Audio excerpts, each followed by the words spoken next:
Ms. Bolisan. Question 3, please.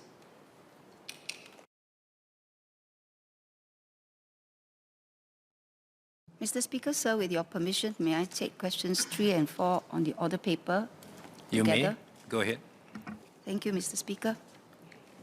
In Singapore, the water price is pegged to the cost of producing and supplying the next drop of water. This includes the cost of building and upgrading water infrastructure. Pricing water on this basis allows PUB to finance its long-term investments sustainably to meet future water demand and safeguard Singapore's water security. The cost of producing and supplying water has increased substantially since the last price revision in 2017. Average electricity tariffs have increased by 37%. Operating expenses for chemicals needed for water production have grown by 33% due to global supply chain disruption and higher transportation costs.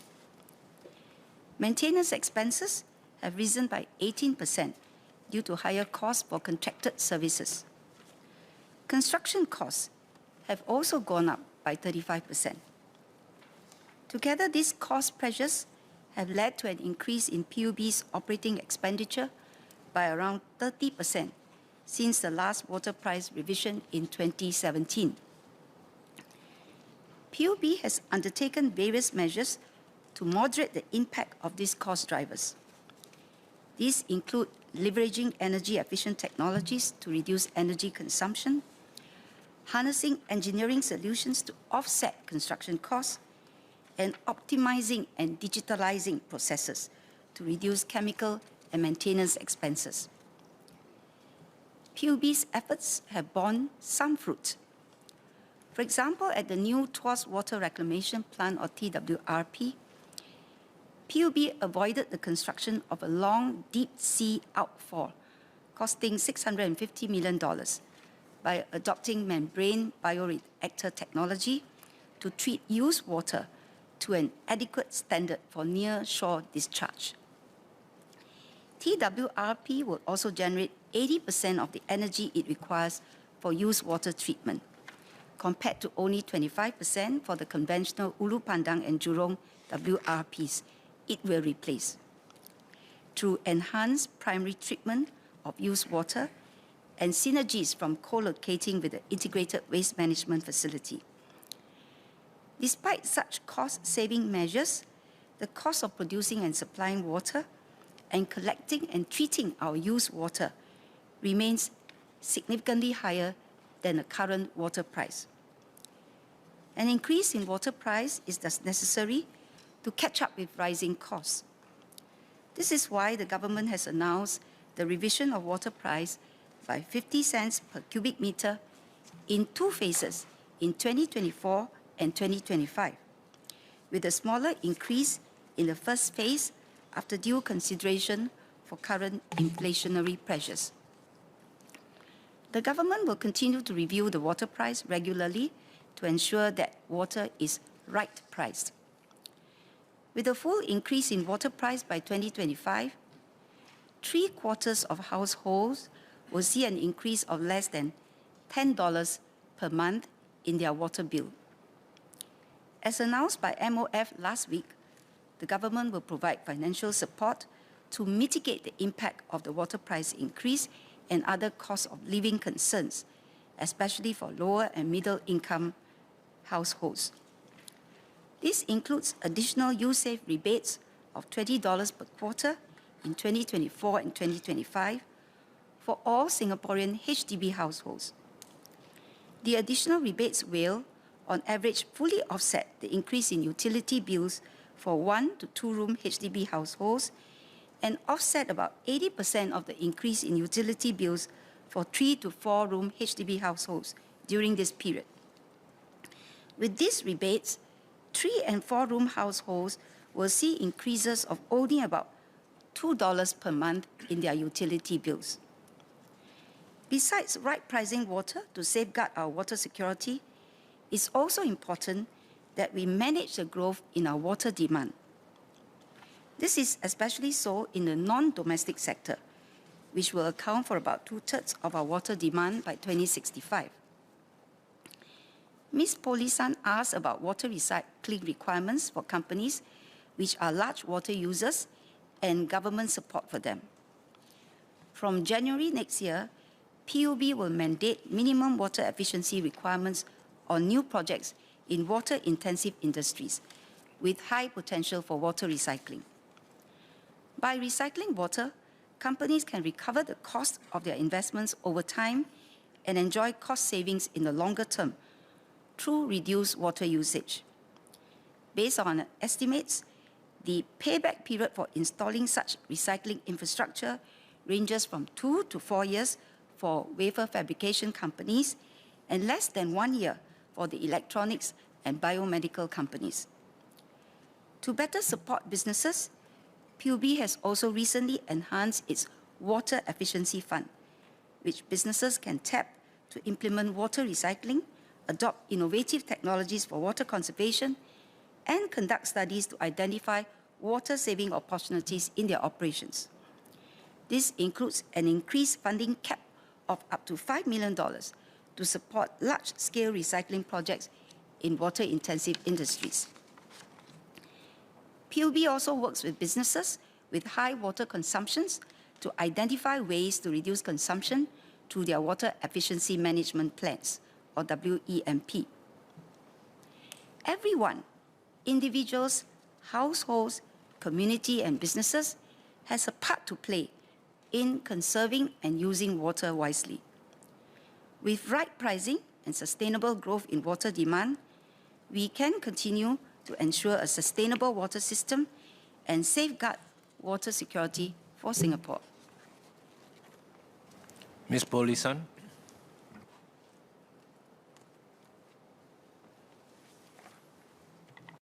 Thank you, SMS. Amy, given the subsidies for new equipment, then how can the government further support businesses that have already invested in equipment, and this equipment typically lasts 10, 20 years, and to prevent this cost increases being passed down to consumers? Thank you. SMS Khor. Thank the member for her supplementary question.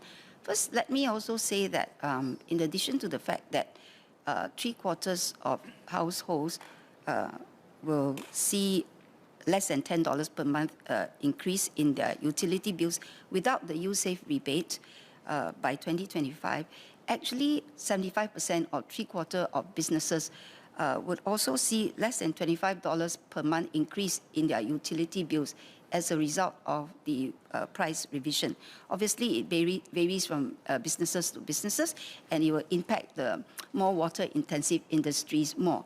But in that sense, for the water-intensive users, companies who use more water, it is actually to their benefit. They are incentivized really to look into water conservation projects, water efficiency, improving their water efficiency. And therefore, we have actually upped our water efficiency fund in order for them to implement such water recycling projects. In fact, from next year, there is a mandatory requirement for water recycling projects, say, for instance, for wafer fabrication plants, 50% water recycling, and for the biomedical and electronics industry, for certain water waste streams. In addition to that, as member has said, there probably will be some existing infrastructure. Indeed, the Energy Water Efficiency Fund is also available for innovative technologies to be implemented, for instance, in order to conserve or save water usage, as well as, of course, to do audits to identify where else there are opportunities for water savings. Mr. Leong Man Wai.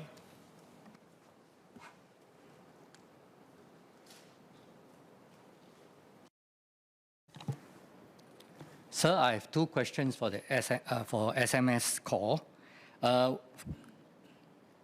First supplementary question. I agree with the SMS, right pricing is important. So is it possible to reduce the water price increase for household by introducing a progressive multi-band pricing system to replace the current two-band system? This is fairer because, as you have said, most of the future increase in water consumption will come from the larger users in the non-household sector. Question 2. Can the SMS confirm that the current water pricing formula has already taken into account fully the cost of producing water from our local sources? If so, can Singaporeans expect that barring unforeseen changes in the ingredient cost, including energy, the water price will not shoot up drastically after the expiry of the Johor Water Supply Agreement in 2061? Thank you. SMS Khor. Firstly, with regards to right pricing, first, I'm happy to note that member said he agrees with us that we need to right price water. But perhaps concept, what you are asking would differ from what we are trying to say is right pricing. Really, when we say right pricing, we mean we want to reflect the scarcity value of water, that every drop of water is precious, and therefore price of water is pegged to the cost of producing the next drop of water. And that will also take into account investments in additional facilities, additional water infrastructure, as well as renewing existing water infrastructure. As to your question about tiered pricing, I think that's what you are saying, beyond the less than 40 cubic meters and above. As I've said, when we say right price water, we want to reflect the scarcity value of water, that water is precious from the very first drop. So really, in order to do that and encourage consumers to save water, use water wisely, we need to price it properly. And that is the price of the next drop, the cost of producing the next drop of water. And therefore, everybody, whether it's individuals, households, businesses and communities, ought to pay the right price for water. And that's why we don't have additional ban. But having said that, the higher tier of 40 cubic meters really is, on average, households use about 15 cubic meters. A four-person household, maybe about 18 cubic meters. We have a higher tariff for those above 40 cubic meters. The percentage of households that will be affected really is less than 4%. And that really is to encourage them, incentivize them to use water wisely and conserve water. With regards to cost, your second question, whether the cost of producing water, say from local catchments, have been fully priced. As I've said, the price of water is pegged to the cost of producing the next drop of water. And to ensure water security, we have a blend of water, not just from local catchment, imported water, but also desalinated and new water. And that has to be taken into account. When I say cost of producing the next drop of water, as we have said, we also take into account investments, long-term investments to meet future water demand. And that will take into account the fact that water demand will increase and we will have to invest in additional capacities. Mr. Pritam Singh. Thank you, Mr. Speaker. Just two questions for the SMS. Number one, in 2018, water prices were raised by 30%. The latest announcement by the government sees them go up by another 18%. Can I ask the SMS why such a short interregnum as compared to the pre-2018 increase, before which prices are going up again for water? Is there any scope, policy space for the government to delay this increase with a view towards the profits generated by the authorities vis-à-vis water and the supply of water? My second question is with regard to the household water consumption patterns. I understand they have been on the on the down over the past few years, although COVID saw an uptick, and understandably so because most people are at home.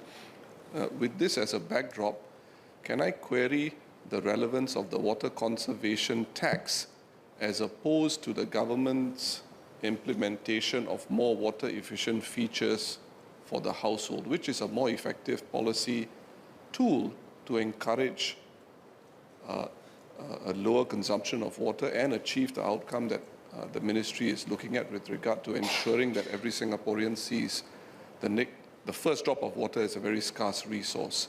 So is there space for the government to reconsider the utility of its water conservation tax? Is it achieving the policy purpose that is intended, or are water efficient features actually a more likely source of realizing water savings from household consumers? Thank you. SMS Khor. With regards to the first question about earlier increase in 2017 when we announced it at 30% and now 18%, as I've actually explained earlier in my reply, that the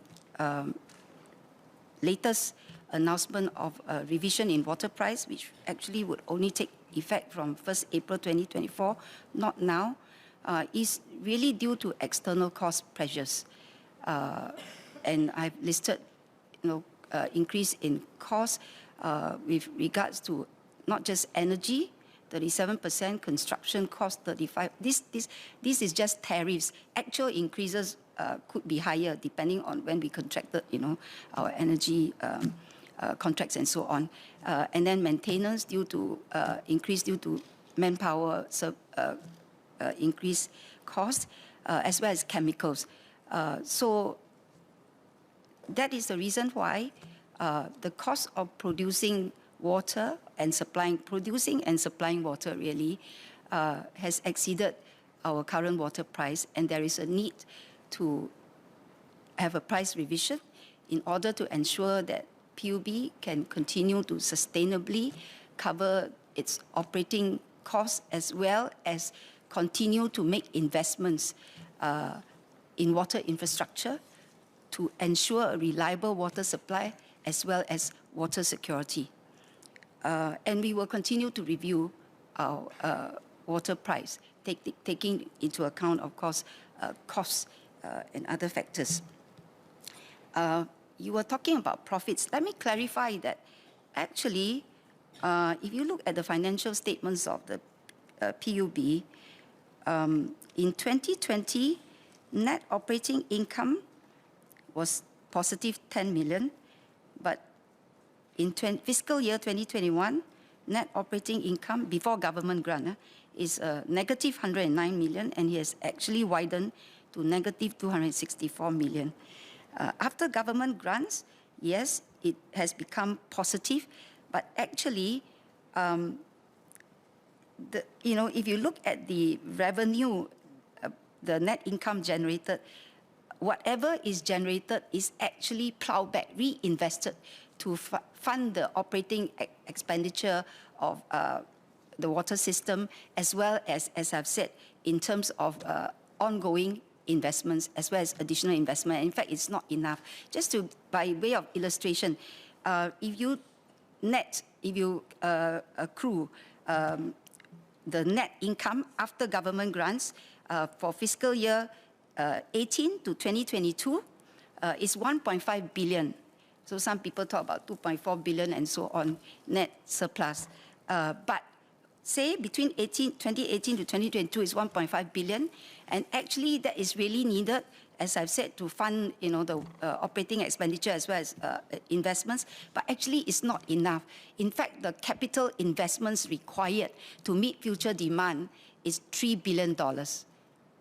And therefore, PUB has actually had to, in addition, borrow from the market, issue bonds, which we did, for instance, last year, 2022, $800 million green bonds, borrow from the market for long-term infrastructure projects. So there is no profit. Everything is actually reinvested or used.